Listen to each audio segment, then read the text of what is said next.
Want to buy tickets to the World Cup? So do I. We haven't got a chance.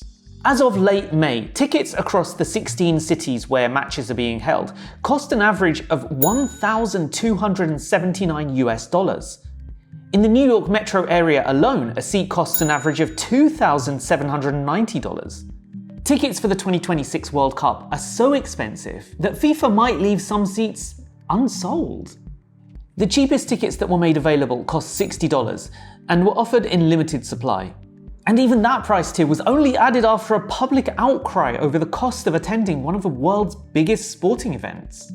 Football has long been thought of as the sport of the common person, but with these prices, the elites are really the only football fans who can afford to attend. I mean, it's a money grab at the end of the day, let's be honest.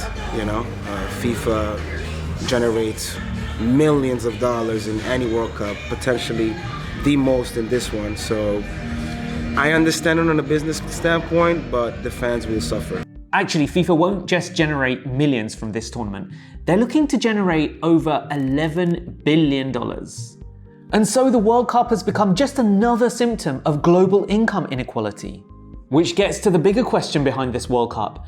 If football really is the world's game, then who can still afford to be a part of it?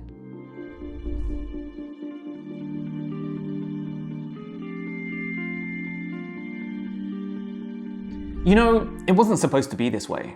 When North America announced its bid for the World Cup, it said tickets were originally supposed to be as low as $21, and in any case capped at $1,550. But once those tickets went on sale, prices started at $140 instead.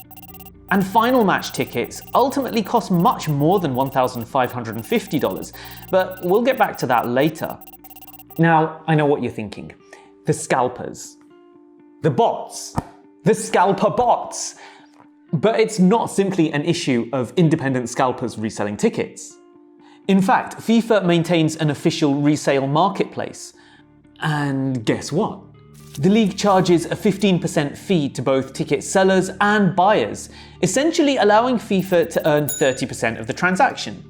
But there is another reason why ticket prices have spiraled out of control. And it's something that's been happening whether you're buying tickets for the World Cup or a concert. Dynamic pricing.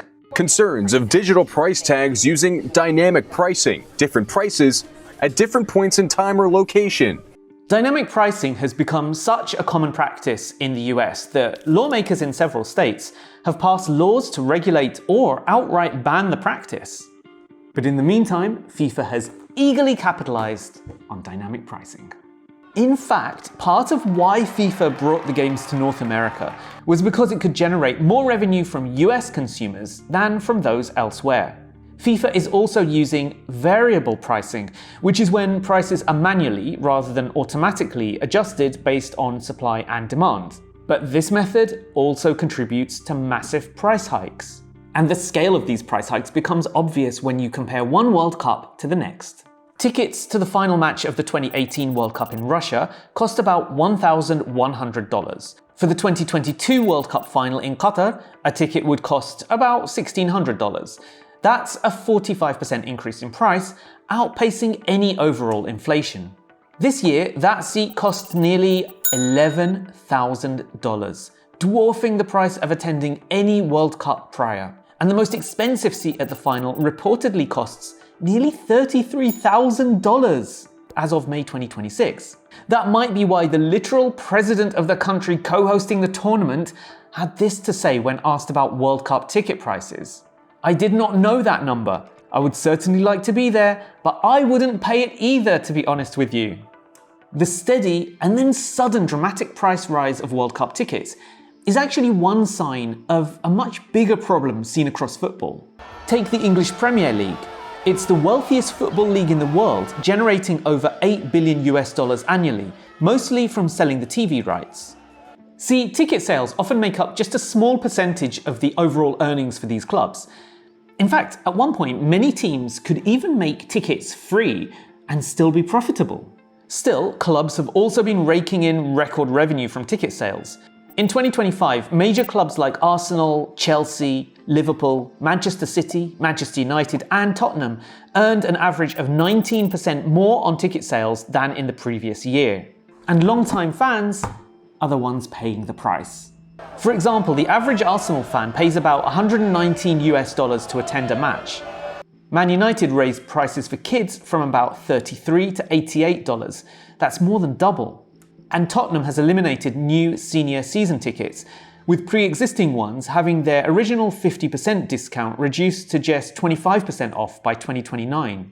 Some fans also say that these price rises have massively outpaced the already heavy rises in the cost of living. People are talking about inflationary rises and things like that. It's a bit disingenuous of the club to say that, really, because ticket prices have gone up 875% since the 90s to now. And if ticket prices had stayed close to inflation, well, you'd be able to get in the Kenny Dalglish stand today for £18. So if prices are going crazy everywhere, is all hope lost? Well, we can look to Germany's Bundesliga as the exception to the rule. The Bundesliga at one time had the lowest ticket prices of Europe's 5 major football leagues. How does it do it? With something called the 50+1 rule. Basically, it means that members' associations, which are not-for-profit entities, must always retain majority ownership of clubs, even if private or corporate entities own shares in clubs as well. And so, clubs make budgeting and pricing decisions with the fans first in mind. That's a far cry from the corporate-driven dynamic pricing we see in the US. But even there, some major music artists, even some as big as Taylor Swift, have said no to dynamic pricing. So it's not an inevitable feature of events. And while FIFA has shown no remorse in its ticket pricing, New York City Mayor Zohran Mamdani has decided to take matters into his own hands. We stand together today to say that we have partnered with the New York, New Jersey Host Committee to secure 1,000 affordable tickets for New Yorkers to the World Cup. And tickets will cost only $50. Look, football is often called the beautiful game, and it's played pretty much everywhere. From the streets of Rio to the playgrounds of London, you'll find passionate Arsenal fans in Uganda, dedicated FC Barcelona supporters in China. You may not be Argentinian, but you might still wear a Messi jersey. You'll see toddlers with Maradona shirts. It's a truly global sport, but ultimately one thing has to change. The beautiful game should belong to everyone, but the seats inside the stadium increasingly only belong to the rich. Hey everyone, thank you so much for watching. Let us know in the comment section what you'd like us to explain about the World Cup next, unless it's the offside rule, because I literally have no idea what that's all about.